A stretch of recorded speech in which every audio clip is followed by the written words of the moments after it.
Assalamualaikum warahmatullahi wabarakatuh. Welcome back to our channel.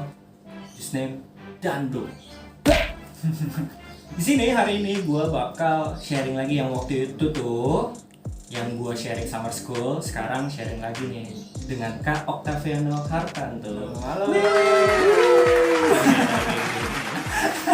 Oke, nih kalau kalian yang belum tahu, kemarin pas gue syuting sama Kak Octa itu belum lulus ya Kak Octa ya? Belum lulus. Nah sekarang ini dia nih tinggal nunggu wisuda. Wisudanya tanggal akhir bulan Maret. Nih, Kak Octa itu satu dari dua ya, Iya. dari angkatan kita di Prodi Pendidikan Kimia UNJ 2017 yang lulus 3,5 tahun. Dan ini pertama setelah kayaknya 5 tahun 5 tahun yang lalu. nggak salah ya. 5 tahun yang lalu terakhir ada yang lulus 3,5 tahun, dan sekarang Kak Octa pertama dan satu lagi namanya Kak Salsabila Orangnya. Dan itu terhitung cukup fantastis. Soalnya di fakultas kita aja cuma nggak sampai belasan lah yang lulus 3,5 tahun ini.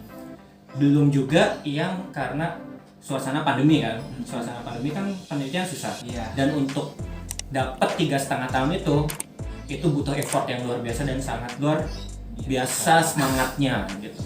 Makanya gue undang lagi Kak Octa juga yang request ke gue, ayo bikin video buat skripsi gitu. Ya. Soalnya memang nih Kak Octa ini bakal banyak sharing gimana sih caranya bikin skripsi yang baik, dan siapa tahu kalian mau lulus 3,5 tahun. Ikutin Kak Octa. Ya. Follow Kak Octa. Di Iya. mana Instagramnya? Ini di bawah nih. Ya di situ. Oke. Nah, jadi di sini Kak Octa akan sharing how to do skripsi. Skripsi apa? Skripsi tetap skripsi kata Bu Yuri. Oh, tetap how to do skripsi Heeh. in chemistry education. Yes. Jadi kemarin itu kalau kalian yang belum follow IG-nya Kak Octa dari yang video kemarin, Kak Octa itu sempet bikin Q&A, ya, Q&A mengenai skripsi, dan dia akan menjawabnya hari ini di sini di video Dando. Mantap. Makasih Kak Octa juga ya. Iya, aduh makasih banget nih jadi kesempatan buat diundang lagi buat Dando. Memang mantap. Ini cukup banyak pertanyaan yang masuknya, kira-kira ada 1322 pertanyaan yang masuk, tapi hanya bisa kita bacakan sekitar 10 pertanyaan saja ya. Nah, gitu ya. Jadi dari ini deh, Kak Octa, ini ada pertanyaan pemanasan judulnya dong. Kak Octa, Heeh. dari bunga persar susah. Permatasari. Oh, Permatasari namanya ya. Iya. Bunga Permatasari. Kak, sharing proses nyari judul skripsi dong. Tuh dimulai dari mana ya? Makasih buat pertanyaannya ya Bunga. Jadi kalau buat nyari judul skripsi itu pertama kan kita kuliah itu kan pasti udah 6 semester, dan pastinya kita udah tahu masalah-masalah apa aja nih yang kira-kira bisa kita gali lagi lebih dalam.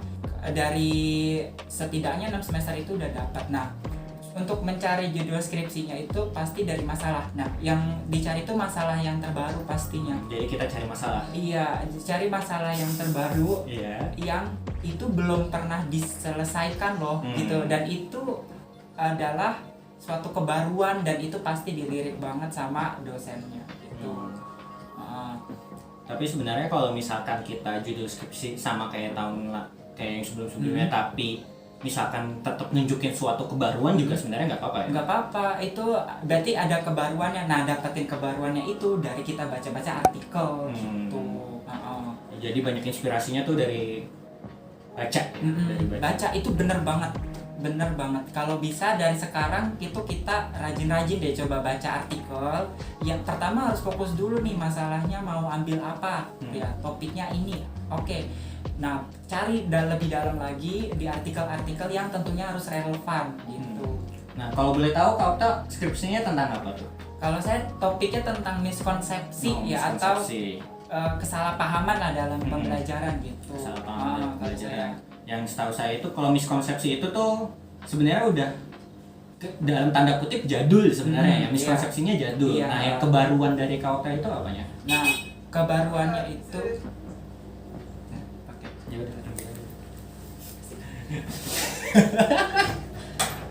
Nah kalau kayak gitu Okta skripsinya itu kebaruannya apa dong? Oke, jadi tuh waktu saya sebelum bikin skripsi itu saya udah lihat memang miskonsepsi itu pasti hubungannya sama teori skor klasik ya. Biasanya itu kan pakai persentase biasa aja. Kalau di penelitian saya itu kebaruannya adalah menggunakan model pengukuran rush ya. Jadi ini sangat apa ya, bisa dibilang sangat jarang ditemukan di jenjang sarjana ya, bahkan magister sekalipun ya. Sampai dosen penguji saya pun bilang ini yakin si Okta boleh penelitian keras, kan susah gitu ya, karena masih apa ya, ini baru banget gitu untuk di pendidikan kimia sendiri gitu. Jadi kebaruannya di teknik analisisnya dengan keras gitu ya. Keras. Biasanya dipakainya itu buat S3 ya, dan respondennya tuh ratusan biasanya makanya. Nah itu tantangannya apalagi di masa pandemi. Iya, tantangannya di masa pandemi nyari responden sebanyak itu tuh cukup sulit ya. Iya gitu ya. Itu judulnya Kak Okta tuh, pertanyaan pertama ya. Pertanyaan kedua dari seseorang yang tidak ingin disebutkan namanya. Oh gitu. Ya. Kak, saran dong metode penelitian yang cocok di masa pandemi ini, kuantitatif atau kualitatif? Oke. Dua-duanya sama-sama bagus ya, maksudnya kuali bisa ya, kuantitatif bisa gitu. Tapi di sini catatannya adalah kuantitatifnya itu nggak bisa pakai teknik yang pakai eksperimen ya, metode eksperimen itu nggak bisa. Kenapa? Karena kita tidak bisa make sure atau meyakinkan kalau siswa kita itu dapat perlakuan yang kita harapkan gitu. Oh iya. Jadi nggak bisa diisolasi gitu lah ya, gitu bisa. maksudnya. Kita nggak tahu nih apa iya muridnya ini jawab pertanyaan kita saat Zoom itu pakai pemahaman mereka atau justru bahkan googling, kan nggak tahu gitu, nggak kelihatan gitu. Jadi nggak bisa ditahan ya dari intervensi dari luar gitu ya. Makanya nah itu juga nyambung juga nih Kak sama pertanyaan selanjutnya. Nah kalau penelitian kuanti atau kuali bisa bias nggak Kak? Kalau iya gimana atasinnya? Oke. Bias itu kan adalah distorsi informasi ya. Maksudnya kayak kita tuh mengharapkan hasil datanya tuh seperti ini loh gitu, tapi nyatanya tuh nggak demikian gitu. Banyak banget. Bisa gak terjadi di kuali kuanti? Sangat bisa tentunya. Iya ya, hati-hati ya. Jadi apalagi di kuanti itu perlu banget yang namanya validitas reliabilitas ya. Itu ya seperti itu persyaratan awal lah ya buat uji, itu penting. Terus kalau kuali bisa juga kalau kuali itu setahu saya ada 4 teknik analisis data ya. Nah itu tuh wajib banget dilakuin, kalau enggak nanti bisa bias juga. Ya kayak misalnya prolog engagement ya, terus ada juga member checking ya. Terus ada 4 pokoknya yang saya ingat itu. Intinya adalah untuk memastikan kalau data yang didapat di kuali itu yang ditulis sama peneliti itu sesuai sama yang diberikan masukan oleh si respondennya. Jawabannya berarti bisa ya biasnya. Jadi perlu diperhatikan lagi teknik analisisnya, terus validitas, reliabilitas, sama mungkin nanti dari mungkin sampel datanya juga harus diperhatikan juga. Intervensi dari luar juga harus diperhatikan gitu ya. Jadi banyak pertimbangannya, jadi sebisa mungkin harus teliti biar enggak bias gitu ya. Nah, masuknya Kak ke pertanyaan ketiga dari Friska Violanda. Kak, tutorial dong buat halaman skripsi dan lain-lain. Dong, kok ada dongnya lagi?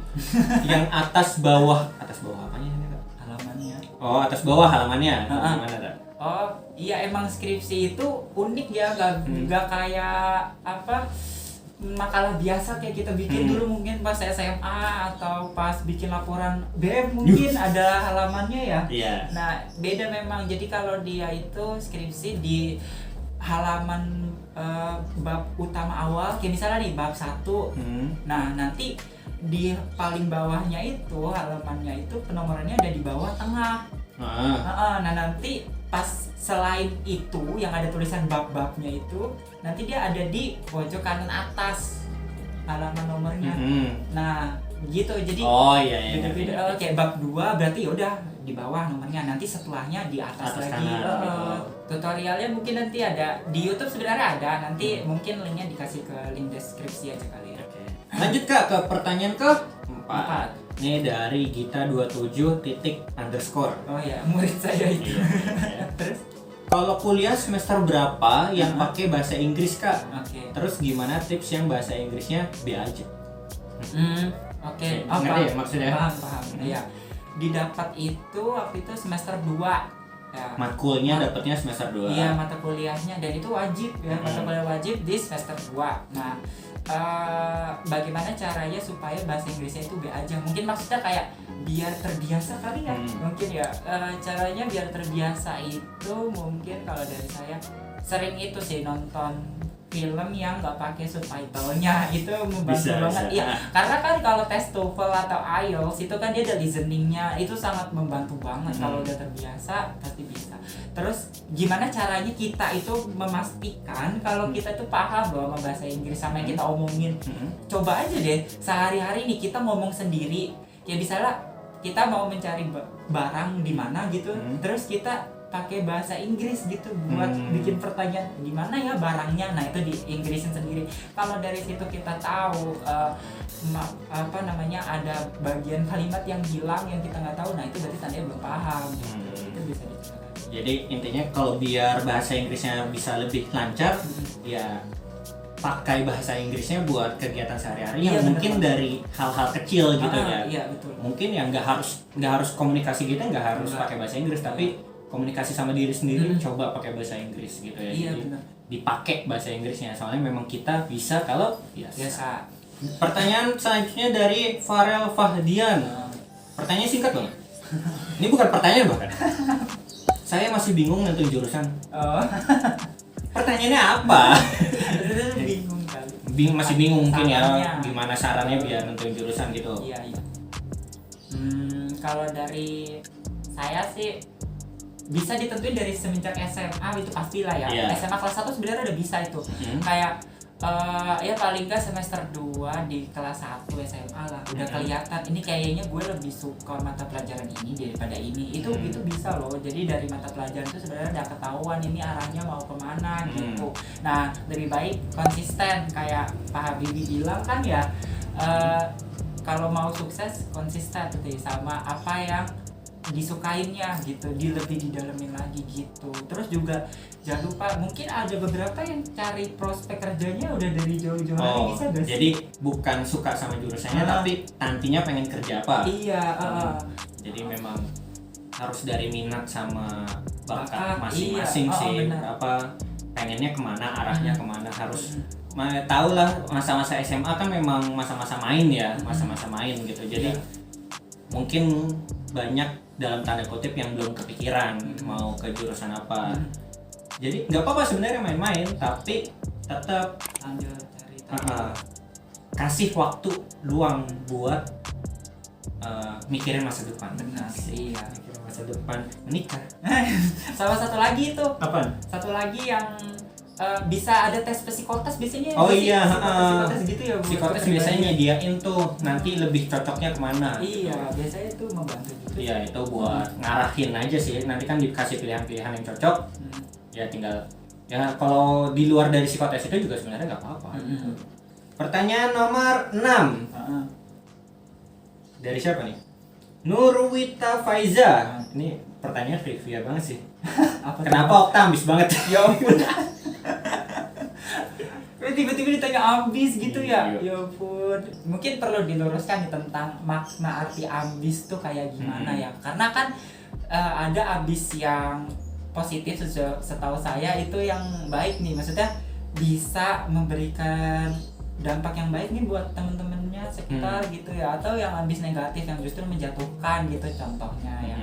Ya ambis positif sih kalau saya, insya Allah ya. Maksudnya kayak kenapa kok ambis banget, karena saya itu punya tujuan hidup ya, maksudnya kayak buat apa kuliah gitu, pastinya tentu mau cepat selesai ya, itu semua pasti idaman orang-orang gitu. Jadi itu salah satu kenapa saya kok bisa habis gitu ya. Hmm.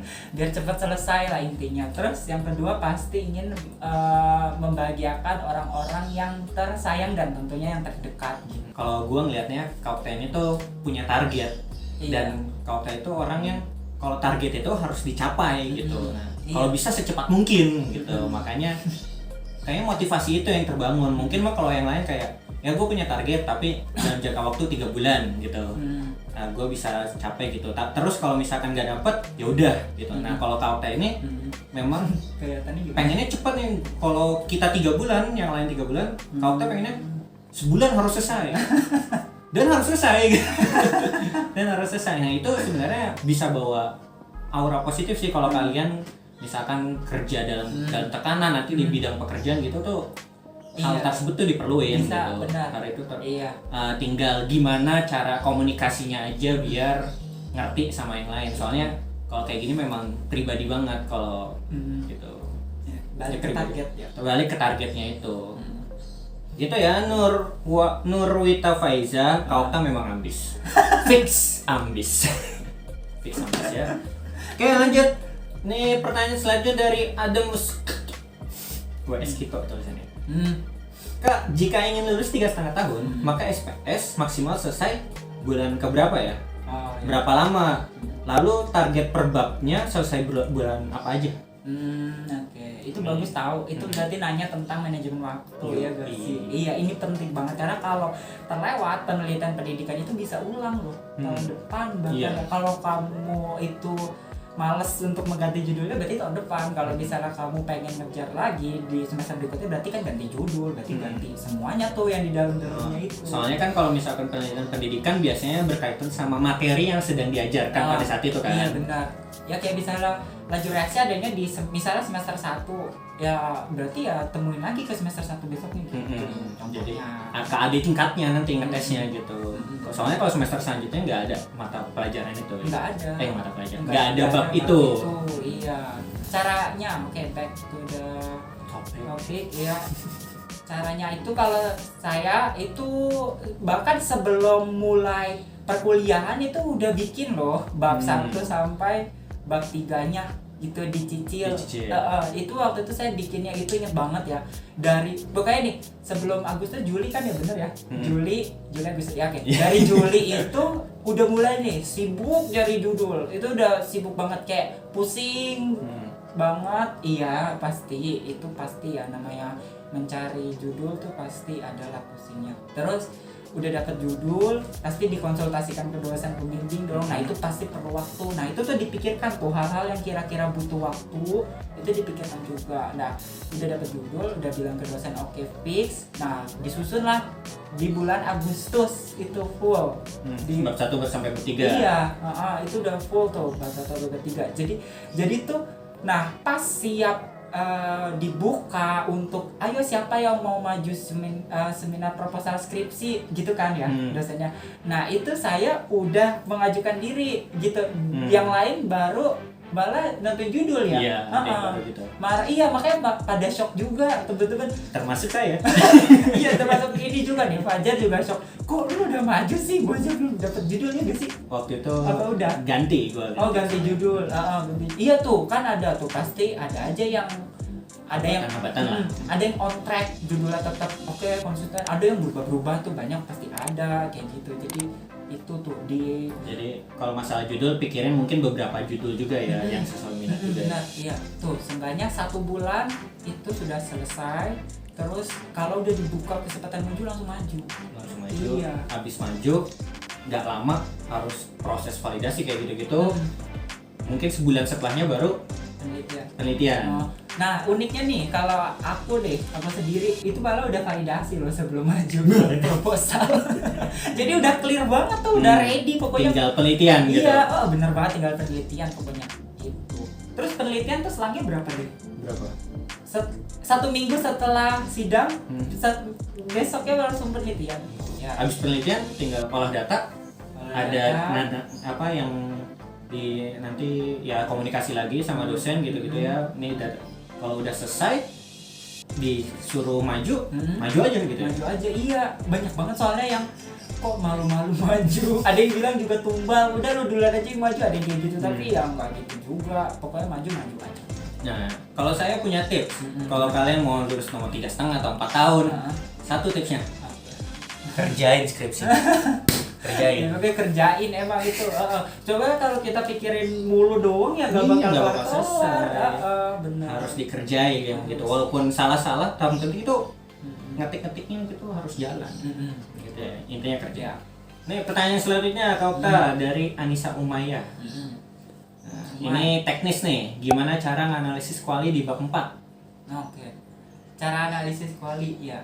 Tuh pasti mulai dari pertama dari judulnya dulu sih disesuaikan, karena kan nggak bisa nyamain semuanya ya. Intinya gini, tujuannya itu apa, tujuan penelitiannya itu apa. Kalau misalnya tujuannya itu untuk menganalisis sesuatu, berarti ya cara menganalisisnya itu biasanya pakai ini gak sih, ketikan biasa, apa narasi biasa ya gak sih. Iya, itu kan biasanya juga didapat dari hasil coding data kan. Kalau kuali itu pasti nggak asing deh kalau udah bilang coding data. Jadi kayak misalnya siswa ini dikodekan angka atau huruf apa gitu, terus ngomong apa, nah itu diambil kesimpulannya apa gitu.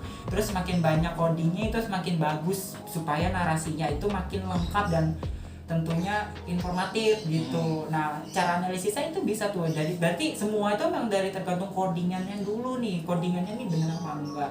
Jangan lupa itu tujuannya dulu apa. Jangan sampai kemana-mana analisisnya kayak gitu. Fokus sih. gitu ya. Fokus ke topiknya iya. gimana. Jangan lupa teknik analisis datanya yang tadi 4 itu juga di. Gitu ya. Buat Umay, ya itu tipsnya Okta buat analisis kuali itu gimana caranya. Nanti kalau mau pertanyaan selanjutnya PC aja. Kan punya nomor. Pertanyaan selanjutnya buat Kak Oktaviano Hartanto dari Friska Violanda lagi nih. Ini pertanyaan buat cukup bagus juga nih. Kak, tips buat PPT skripsi atau SEMKIM Kak? SEMKIM kalau yang buat tahu seminar pendidikan kimia ya. Ya. Sebelumnya lah.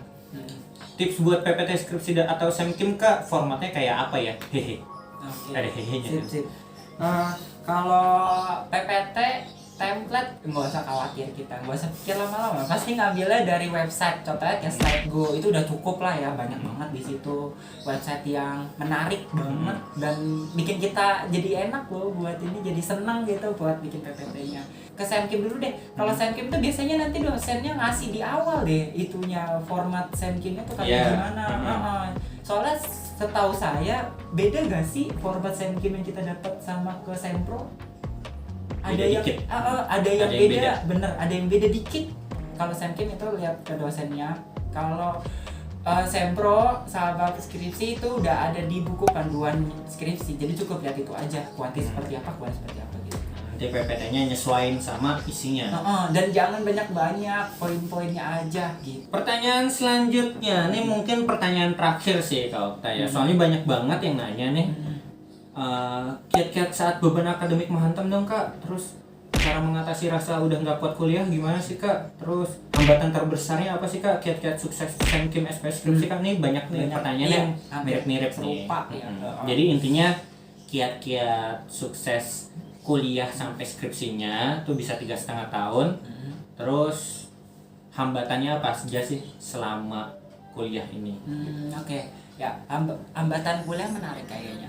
Karena saya termasuk yang lumayan lah ya, banyak juga. Kalau hambatannya itu pasti dari keuangan ya. Kalau saya sih terus terang nih, waktu dulu masuk UNJ itu udah pesimis, gak tahu nih bisa selesai apa enggak gitu. Karena saya juga nggak bibit misi, terus juga nggak KJMU ya, nggak ada beasiswa, nggak ada beasiswa pokoknya. Jadi kayak bener-bener uang sendiri gitu. Pernah apply tapi nggak dapet gitu ya. Mungkin juga karena alasannya waktu itu bapak lagi masih kerja gitu. Nah menariknya itu bapak saya pensiun itu semester 2 itu dia udah pensiun. Nah terus itu salah satu hambatannya gitu ya buat kuliah. Terus karena saya percaya kalau pasti deh sebuah niat baik itu pasti ada jalan keluarnya. Terus akhirnya saya ada yang bantuin gitu. Jadi dan full ya sampai sekarang kuliah terus bisa selesai. Jadi alhamdulillah kayak gitu. Terus nyoba buat apply beasiswa ada juga, waktu itu PPA dapat 2 kali ya, itu dapat juga, jadi lumayan tuh. Kebetul ya. Sampai kebeli banyak tuh waktu itu buat perlengkapan kuliah, kayak tas tuh, itu kebeli buat pakai beasiswa, sepatu juga. Ingat banget pas belajarnya mungkin gini, pasti itu balik lagi sih ke manajemen waktu, itu pasti balik lagi deh. Kayak misalnya kalau kita punya kesibukan lain selain ngampus kayak organisasi, nah itu harus ini punya kemauan yang kuat gitu. Kayak misalnya oke, gak apa-apa lah organisasi sampai jam 5 sore, nanti gue tuh jam 7 tuh harus ngelaprak ya, kayak gitu. Terus gini nih, ini yang bikin orang males buat ngerjain sesuatu itu karena mereka udah mikirnya tuh aduh gue gak bisa. Biasanya tuh kalau udah mikir kayak gitu tuh malah jadinya gak kelar-kelar gitu, karena emang yang bener itu di action, kerjainnya tuh pakai aksi nyata, jangan cuma dipikirin aja yang gak bakal kelar-kelar gitu. Terus ngerjainnya tuh nyantai gitu, maksudnya lo boleh kok ngerjain sesuatu tuh pakai musik atau makan, atau ada yang nonton film, ada yang nonton film sambil ngerjain sesuatu. Jadi membuat lingkungan lo itu nyaman gitu ya buat belajar, itu ngebantu banget sih menurut gue. Jadi itu jadi semangat sendiri aja kayak gitu. Jadi memang biasanya tuh banyak yang ngeluh ya, duh kenapa kerjaan gua nggak selesai sih? Karena Anda tidak mengerjakan. Iya itu benar. Jadi memang intinya harus kerjain dulu. Jadi kalau lu tuh kayak Naruto ya, udah bodo amat, maju aja dulu. Iya, mau nantinya bisa atau enggak baru nanti ada. Ya betul. Apa nanti bisa dibenerin ini, benerin itu, tanya ini, tanya itu. Terus gitu juga ya. sama ini, banyak juga orang yang malas mengerjakan sesuatu karena takut salah gitu. Iya. Nah, antisipasinya itu ya sebelum mengerjakan itu tanya dulu ke orang yang paham. Lebih ngerti. Ada yang gitu. Terus kalau memang salah ya nggak apa-apa, namanya juga belajar. Kerjain, atur waktunya, jangan lupa istirahat, Iya, bener. tidur. Kalau saya sebelum ngerjain sesuatu tuh pasti tidur dulu deh. Iya bener. Kayak ngampus tuh pasti tidur dulu 2 jam, nanti baru ngerjain gitu. Ada beda-beda lah Soalnya kok logisnya. kalau udah capek duluan tuh nggak semuanya bisa nggak kekerjain gitu ya, malas duluan pasti. Kalau skripsinya gimana Kak? Itu kan tadi pas kuliahnya tuh hambatan kiat-kiat sukses pas kuliah. Kalau pas lagi mau ngerjain skripsi tuh yang paling bikin lu terhambat gitu buat ngerjain skripsi ada nggak? Ada komunikasi. Bayang gak sih maksudnya komunikasi apa? Karena yang namanya orang mau penelitian itu pasti melibatkan banyak orang, termasuk dosen sama respondennya. Kalau kita aja timing waktunya buat komunikasi ke mereka itu lambat, itu pasti nanti akan menghambat diri sendiri juga untuk mulai penelitian gitu. Terus bahasanya juga ya hati-hati, orang sensitif apalagi di masa pandemi kayak begini gitu. Terus sadar diri kalau kita itu butuh bantuan orang lain. Nah, perlakukan mereka dengan baik gitu. Itu bisa jadi penghambat kalau misalnya kamu dalam tanda kutip mungkin egois ya dengan diri sendiri gitu. Itu penghambatnya bisa. Baik, selalu baik ke semua orang, itu membantu. Mantap, Okta. Itu sudah 10 pertanyaan gitu ya dari 1320 pertanyaan yang dipilih. Ini hanya 10 pertanyaan, alhamdulillah. Mungkin terakhir nih. Oh, ini ada juga nih. Ini bukan pertanyaan sih, dari Bunga Persar yang tadi nanya nih. Terima kasih Okta. Tuh kan gitu. Bukan pertanyaan itu, terima kasih. Iya, sama-sama. Dah. Mungkin terakhir nih deh. Mungkin terakhir deh dari Kak Okta. Ini kan udah pertanyaannya sudah semuanya dijawab ya. Iya. Biar jangan terpilihnya. Mungkin pesan dari Kak Okta deh buat penonton ini. Gimana? Apa aja yang pengen Okta sampaikan gitu. Mungkin motivasi atau apa sih? Oke. Pertama, pastinya jangan pernah bosan dengan kata semangat ya. Itu adalah sesuatu energi positif yang bisa diberikan orang lain ke dianya. Terus yang kedua, motivasinya itu ingat target-target kita itu ditunggu loh sama orang-orang terdekat kita yang sayang sama kita gitu ya. Terus juga ingat ingat umur juga kan, pasti ada beberapa orang mungkin mau mengejar sesuatu di target umur sekian, itu bisa sebenarnya jadi motivasi. Menurut saya sih bisa ya, salah satunya. Terus kalau capek ya istirahat dulu, yang nanti kalau udah balik lagi energinya kerjakan gitu, dicicil ya. The power of dicicil itu penting banget guys. Jadi jangan mengerjakan sesuatu itu di akhir-akhir. Terus kalau bingung jangan sungkan untuk bertanya, itu bisa juga bikin, itu tips juga ya, biar sesuatu dikerjakan itu lebih cepat selesai gitu ya, dan optimal. Jangan cuma cepat aja tapi harus optimal gitu. Pesan aku ya terakhir paling, percaya kalau semua beban atau semua cobaan atau semua ujian yang datang ke kita itu semuanya pasti kita mampu untuk mengerjakannya, nggak mungkin di luar batas kemampuan kita. Itulah intinya. Jangan lupa juga curhat-curhat ke teman juga penting, tahu gak sih, buat selama kayak gini tuh biar kita tuh ada pikiran yang lebih terbuka, jangan cuma dari perspektif pikiran kita sendiri kayak gitu. Ya, semangat ya semuanya. Bisa, pasti bisa. Intinya kerjakan skripsi Anda. Iya, kerjakan tugas-tugas Anda. Intinya itu ya, tapi jangan terbebani. Iya, jangan terbebani, tetap santai. Oke, mungkin sekian aja ya dari Kak Okta. Jadi ya terima kasih ya Kak Okta ya udah menyempatkan waktu untuk kesekian kalinya di Dandu ini. Makasih juga. Udah Q&A. Jadi semoga semua yang Kak Okta sampaikan itu bisa bermanfaat buat penonton semua. Jadi jangan lupa kalian yang suka sama konten ini bisa like dan subscribe. Dan jangan lupa buat follow Instagramnya Kak Okta @octaviano_hartanto. Gitu ya? Hafal ya? Iyalah, kan udah sering nulis. Oke, mungkin sekian dari gua dan Kak Okta. Selalu semangat, selalu berusaha. Wassalamualaikum warahmatullahi wabarakatuh. Waalaikumsalam. Good morning guys. Bye. Goodbye.